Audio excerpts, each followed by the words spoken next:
Hello and welcome into another episode of Locked On Wolves. Today on the show, we're talking salary cap. The details for the contracts for Josh Minott, Austin Rivers, and Nate Knight are finally out. We know a little bit more about how much cap space the Wolves have this year and also next year. We'll break it all down here on the show today. Welcome in. You are Locked On Wolves.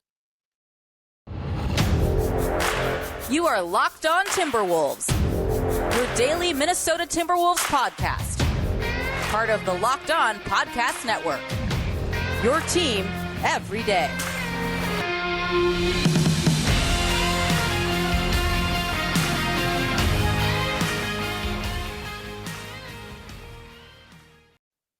Hello and welcome into the Locked On Wolves podcast, part of the Locked On Podcast Network, your team every day. My name is Ben Beecken. I'm the host of Locked On Wolves. Happy Tuesday, everybody. A big thank you for making Locked On Wolves your first listen each and every day.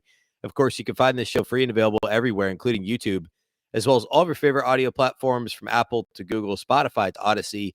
You can also follow this show on Twitter at Locked On T-Wolves and at my account, which is at Beecken with two B's, two E's, C-K-E-N. Today, we are talking salary cap. Some details came out over the weekend on the brand new contract. Nate Knight actually just signed on Sunday. We talked about that a little bit on Monday's show, but I want to get a little bit more into that here today.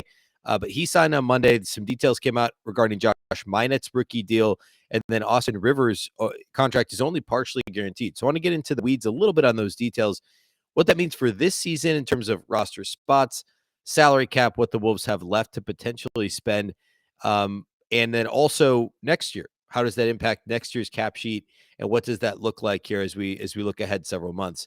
So let's start with Nate Knight. We talked a little bit on Monday's show about him signing. The Wolves had initially issued a qualifying offer for him on a two-way deal. Remember, he had played 1 year with Atlanta as a two-way, 1 year with the Wolves as a two-way, and players are allowed to play up to 2 seasons on a two-way deal with one team. That's what Jordan McLaughlin did for a couple of seasons. So the Wolves extended the qualifying offer to Nate Knight. They ultimately decided to give him an actual NBA contract. However, it's not fully guaranteed for the 2 years. It is a 2-year deal, but there's only a partial guarantee for both seasons. So, the value of the contract is just shy of, it's a little over 1.8 million, I guess, about 1.84 or so. There's only $350,000 in guaranteed money, and this was first reported as a partial guarantee by, I believe, John Krasinski, of The Athletic. And then Spotrac has Spotrac.com. If you go there, it's got a little bit more of a breakdown of each of these contracts. And they do a really good job of laying everything out. So there's only $350,000 actually guaranteed for Nate Knight. It becomes fully guaranteed on the league-wide guarantee date, which we'll talk about more regarding some of the other guys, on January 10th. And then it becomes fully guaranteed for the 1.8-ish for this year. Next year, the contract goes up to nearly 2 million. It's like a 1.99 million next year. Same deal though. There's like 380,000 that becomes guaranteed next summer. And then I think it's in June of next summer. Actually, I have it right here. Similar to what Naz Reid's was this year. He's got 380,000 that becomes guaranteed at the end of June next year, like probably right after the draft. And then the full thing becomes guaranteed the following January, so January of 24. So it's 2 years of a partial guarantee. It's basically no risk for the Wolves. They've just handed him 350,000.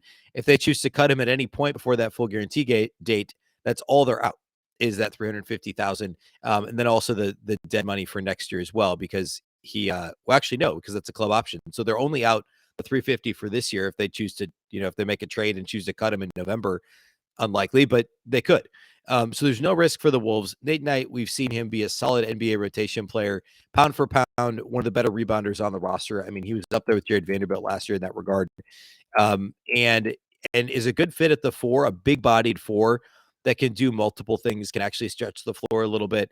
And like I said, rebound, which is still important. Obviously, with Rudy Gobert, that changes a little bit. But his rebound rate, for instance, Jared Vanderbilt was the only player in the team with the higher rebound rate. Knight actually did play in 37 games for the Wolves last year. It doesn't actually feel like he played in that many. But remember, around the time when COVID kind of hit the team, he played quite a bit. We saw some stretches where he played a little bit more. But he had a better rebound rate than Karl-Anthony Towns, and certainly better than Naz Reid. Was only behind Vando in terms of rebound rate last year. And a very good offensive rebounder as well, which is going to be key. Was actually the best offensive rebounder by rate on the team last year. So if he does get run, remember on a full NBA deal now, he's not going to be a rotation guy unless the Wolves decide he's a better fit for the rotation than Naz Reid, and that's a conversation for another day. I want to do some shows on my predictions in terms of rotation, which of course is going to change. Chris Finch is uh, very willing to alter his rotation as a head coach, which is one of his strengths. Is he doesn't play the same like 9 guys game in and game out the same number of minutes. He adjusts based on matchups and based on how guys are playing. Nate Knight, there's a shot he beats Naz Reid out for some minutes. You could, I mean, if rebounding is what the Wolves need, like say Gobert misses a couple games for some reason or is in foul trouble and the Wolves need rebounding, you put Towns at the 5 and put Nate Knight at the 4. That's going to be better than Naz playing with Karl-Anthony Towns. It's going to be better than a Naz Reid led lineup. You could put, yeah, I mean, it just depends again on the matchup and how the team is playing. But Knight is a much better rebounder than Naz Reid. He's also, I mean, you could argue he's like his 3-point rate is lower because that wasn't a major part of his game. He's very comfortable playing in the post, even more so than Naz. But he can shoot threes from the corner. He can stretch the floor. So there's elements to his game that are just as good or better than Naz Reid. It'll be interesting to see how that kind of shakes out. And I do think that neither one of them is going to be in the regular 9 or 10 man rotation because the plan is more likely than not for Karl-Anthony Towns and Rudy Gobert, one of those guys to be on the floor at all times to try and stagger, 2 of the best centers in the entire league, two all NBA guys essentially. I think that's likely the plan. So I don't know how heavy Nate Knight is going to play early, but to have that option, to have a different version of a backup big, obviously you have Towns, you have Gobert, you have other guys that, Kyle Anderson is going to get some run at the 4, certainly. You could also play Jaden McDaniels at the 4, but then you've got 2 other big bodies, Naz Reid and Nate Knight, who both are actually in terms of size better fits at power forward, but play more like centers in a lot of ways. And so to have them backing up Towns and Gobert, I think will be really good. So all that to say, a partial guarantee for Knight. Congrats to Nate Knight for getting an actual, a full NBA deal, not the 2-way deal, and no risk for the Wolves. Partial guarantee becomes fully guaranteed in January. Next year, there's a club option for a partial guarantee of $380K in June, and then that becomes fully guaranteed the following January. So it's a win-win. Nate Knight gets his guaranteed money. He gets an NBA deal, gets a shot to latch onto an NBA roster of a playoff team, and the Wolves don't have much risk at all with this either. And so it's a win all the way around. Okay, I want to talk about the details on Josh Minott and Austin Rivers contracts are actually pretty interesting as well. And then we'll close by looking at next year's cap space and roster spots available still for the Wolves. There's still a little bit of room if the Wolves want to make some moves. So we'll get to that here in just a minute. First, though, let's talk about our friends over at Built Bar. If you haven't tried Built Bar Puffs yet, you are absolutely depriving yourself of one of life's greatest joys. And I mean that. Guess what? There's also a new flavor. Ready? Delicious, indulgent cookie dough covered in chocolate. That's right. Built has done it again. I tried one of these just the other day and phenomenal. I think it's my favorite, even better than coconut brownie chunk, which, or maybe they're on. It's phenomenal. If you've had coconut brownie chunk, you know what I'm talking about. The cookie dough puff is unbelievable. Cookie dough chunk puffs have a light and chewy texture, real cookie dough chunks, like along the top of the bar. It's delicious. And of course, they're covered in 100% real chocolate. All the joys of eating cookie dough without the hassle of making it. Plus, it's actually healthy for you. Cookie dough chunk puffs are only 160 calories. They have a whopping 15 grams of protein in them. Run to built.com. Don't walk, run to built.com to snag a box for you and the family. It'll be the perfect treat. Or you could just find a really good hiding place, which is what I did, and hoard them for yourself. Like all Built Bars, the new cookie dough chunk puff is covered in 100% real chocolate. That means they're healthy and they're tasty. Chocolate covered cookie dough with a light, fluffy texture. Delicious. What's great about Built is that all the bars are made with collagen protein, which your body absorbs more efficiently and provides tons of health benefits. Eat something that tastes good and is good for you. You're going to love the new cookie dough chunk puff. If you need a snack for your workout, a late night treat, or just a quick bite, Built is the perfect protein bar, and they taste better than a candy bar. Seriously, ditch the calories, the fat, ditch the sugar. Grab yourself a Built Bar. Go to Built.com, use the promo code LOCKED15 and get 15% off your order. Again, that's promo code LOCKED15 at Built.com to get 15% off your order.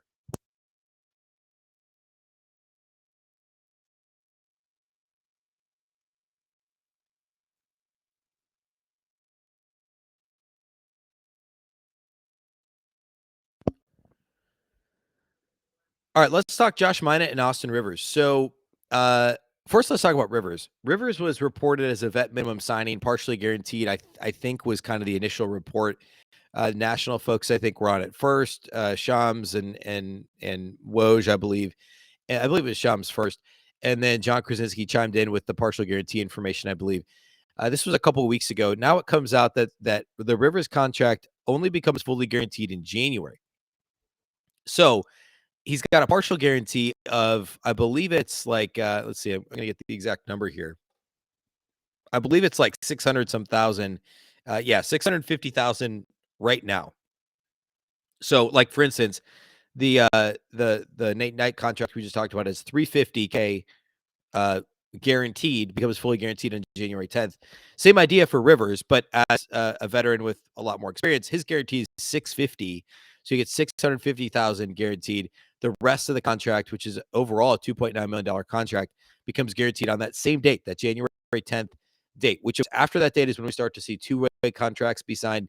And you see a lot of these guys get let go. So in the case of Austin Rivers, the only way I see him being let go is if he's, falls off a cliff in terms of production, or if he's not getting playing time and the Wolves kind of mutually agree to let him go. That's not something we usually see in the NBA because playoff teams need their depth, and usually vets are looking for playoff teams to latch onto. So it usually happens in the reverse, where you could see a team that's bad let guys go out of, just like, hey, go find somebody else. Or this is also, of course, before the trade deadline, so guys could be traded as well. So I think it's, in most cases, teams do this to kind of cover themselves, give themselves some flexibility when they're both up against the cap or the tax and also up against the roster limit. The Wolves are kind of both. So it makes a lot of sense. And then also Rivers kind of protects himself a little bit. I say that obviously he'd rather have the full thing guaranteed, but that's the reason this happens. And so 650 guaranteed becomes fully guaranteed in on January, I think it's January 10th. Yeah. So we very likely, ultimately, this probably won't have an impact. It'll just be kind of a conversation, a footnote around that time, unless, of course, the Wolves make some sort of a trade or are setting themselves up for a trade or whatever. There's always a chance something happens, but likely it's kind of a moot point, and that he surely will. I shouldn't say surely, likely will become fully guaranteed and stick with the team on January 10th. The other contract that just took place that's pretty interesting is the Josh Minott deal. So there was some speculation that Minott could potentially latch on to the Wolves with a two-way deal after his performance in summer league, and that would have made some sense. We've seen that happen with some second-round picks, or the Wolves could go in and give him an actually guaranteed deal. That's what they did with Jaylen Noel, who was a second-round pick several years ago, and ultimately the Wolves gave him a 4-year deal on a minimum salary, but it's only fully guaranteed for the first 2 years. So very similar to the Jaylen Noel, the Naz Reid deal. Naz, of course, was an undrafted free agent, I guess now 3 years ago. But Jaylen Noel was a second-round pick. So the Wolves guarantee the first 2 years at a minimum salary. The third year becomes guaranteed if he's not waived by June of 24. So basically, right around the draft, after year 2, there's that guarantee date in June, similar to the Noel and the Naz Reid deals that they're still playing on. Then the fourth year is a team option. So team option and a partial guarantee aren't identical, but functionally they're about the same. So the Wolves apparently use part of what's left of the mid-level exception to sign him. He's only going to get, what is it, about $1 million? Yeah, a little over $1 million this year. Like 1.02 million basically is what Minott will get. And then again, guaranteed for next year as well, with the partial guarantee dates, or the guarantee date June of, after next season for year 3, then a team option for the fourth year. So very similar to the Noel and Naz contracts. He would be easy to trade. Of course, the salary value is so low, it's unlikely he's included for any reason in a trade unless, some team really needs this throw in to get it done or whatever. But that's a win for the Timberwolves to get him on such a team-friendly contract. I mean, think about how important it is to have Jaylen Noel and Naz Reid penciled into this team for this year. Jaylen Noel in year 4, he became a rotation guy essentially in year 3. There were moments he was out of the rotation, of course, but he became really important to the Wolves at a couple of points last year. He's now a rotation guy. The Wolves felt comfortable trading Malik Beasley in part because of what Jaylen Noel did in year 3 of this contract. Now here he is in year 4, making a very reasonable and frankly, he's completely underpaid at $1.9 million. And that's exactly what the Wolves are doing with Josh Bynet is, hey, in the next 3 years, could he become an important rotation guy for us? Let's give him this partially guaranteed deal, this vet minimum deal. And of course, this second round pick, you take that money. There's not a whole lot of leverage there. So this is, again, a win all the way around. He's got 2 years guaranteed, and the Wolves get up to 4 years of hopefully production at a very low cost, and kind of cost certainty over the course of that 4 years. And this is what winning teams do: is they find guys in the second round that can contribute. Of course, Tim Connelly has this track record. Nikola Jokic being the most obvious example, but Monty Morris became a starting point guard. He was one of the better backup point guards in the league. First, eventually got an on his second round pick rookie deal. Eventually got an extension and became the starting point guard for the Denver Nuggets. And this is how, Golden State's done this in the second round with so many years not having, picking in the 20s, the late 20s of the first round. Really good teams acquire, they get their stars and then they fill out the roster with these cheap second round picks, late first round picks, the cost certainty there, and the ceiling of production on a relatively modest contract is super important. And Tim Connelly is already going to take a swing at that here with Josh Bynet. And so good contracts for Minott and for Nate Knight and for Austin Rivers. The Wolves have maintained a little bit of flexibility at the end of the roster. So we'll close the show by talking about that. How many roster spots the Wolves have left, how many dollars they have left to spend this year. And at this moment, what does next year's cap sheet look like for the Wolves? Okay, sitting here right now, the Timberwolves do not have any regular roster spots remaining at the NBA level. They do have one two-way spot remaining. They also have a very small amount of cap space. They have roughly, I should say cap space, room below the tax, right? Because they're already well past the actual cap, but they're a little more than 3 million. It's around 3.1 or so below the cap. I've got, I believe what the exact number is here. Yeah, it's like 3.06 below the cap. So round that up to 3.1 below the cap. There's not much you can do with that with no roster spots, of course. Now, the Wolves have some flexibility, right? We have these partial guarantees for Austin Rivers and Nate Knight. We have the relatively low salaries for, Bryn Forbes is fully guaranteed, but he's only 1.8 million. I had talked all offseason about the possibility of could the Wolves flip Naz Reid for a pick, a second round pick, or maybe 2 future seconds to a team that needs a center. That's still a possibility, especially now with Nate Knight in the fold. If the Wolves need a roster spot, if they really want to make a move, if they decide that they really do have a role for DeMarcus Cousins or something like that, which of course is still being rumored, even though they're out of roster spots, they could always, I believe that there would be a team out there that would take Naz Reid for a modest cost. So that's a possibility to free a roster spot. And then in that event, the Wolves still do have their biannual exception, which, as it's suggested, you only get every other year. It's roughly 4 million, a little more than 4 million. They could use it in season. They're not the only team that's going to have that exception available. So if they want to pick up a guy, like I referenced earlier, there's a team that's going to buy somebody out in January, February, March that's available for the playoff run. The Wolves could use those dollars to do that. They could free a roster spot by letting an Austin Rivers or Nate Knight go, by a 2-for-1 trade, by trading Naz Reid for picks. There's, of course, a variety of ways the Wolves could free a roster spot if they needed to, but that's really the purpose there, right? That's the only way they're going to use that biannual exception. I don't believe they can. I'm not an expert in the salary cap. I don't think that they can use the BAE as part of an extension, but again, they have that roughly 3 million, a little over 3 million left under the cap. So they could extend somebody. So like last year, the Wolves extended Patrick Beverley. There's some things the Wolves could do with that, but more likely than not, it's all just there in case something comes up on the buyout market, or also to absorb a little bit more salary coming back in the event the Wolves make a 2-for-1 trade to find another rotation piece. Of course, hopefully nobody gets injured, but if, the roster could shuffle if anything like that were to happen. So they have a little bit of flexibility. I think rounding out the roster with, I mentioned earlier, obviously the Naz Reid and Jalen Noel contracts are huge to do that. To also have the cost certainty of, like, say, Jaden McDaniels, a starter at just 2.1 million. Jordan McLaughlin, the contract he signed before last year, looks really advantageous right now too. So to have, a bunch of rotation caliber players at under $3 million a year is crazy. Now, of course, you have to do that when you have 3 max contract guys in Gobert, Towns, and Russell. But having Nas, having Jalen Noel, and then also Bryn Forbes and Austin Rivers and Nate Knight, all these recent signings that are just very essentially vet minimum deals, is huge for the Timberwolves this year. Now, what does that mean for next year? So I had a question on Twitter and I neglected to respond, but I just was reminded of it regarding next year's cap space with D'Lo coming off the books. Do they just clean have that 31 million? The answer is, well, kind of, because obviously the 31 million does come off the books, 31 point almost 4. However, there's also built-in raises, right? So Rudy gets like 3 million more.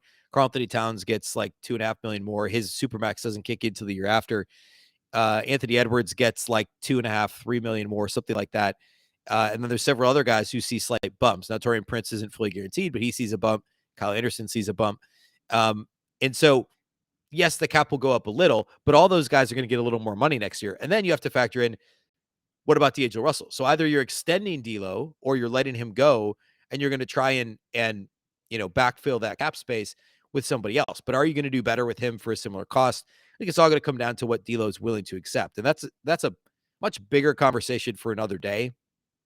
And I touched on this quite a bit at the start of the offseason. Now, a lot's changed, obviously, with Rudy Gobert being part of the fold and the guys that were with the team, like, Pat Bev and Malik Beasley and those guys being gone.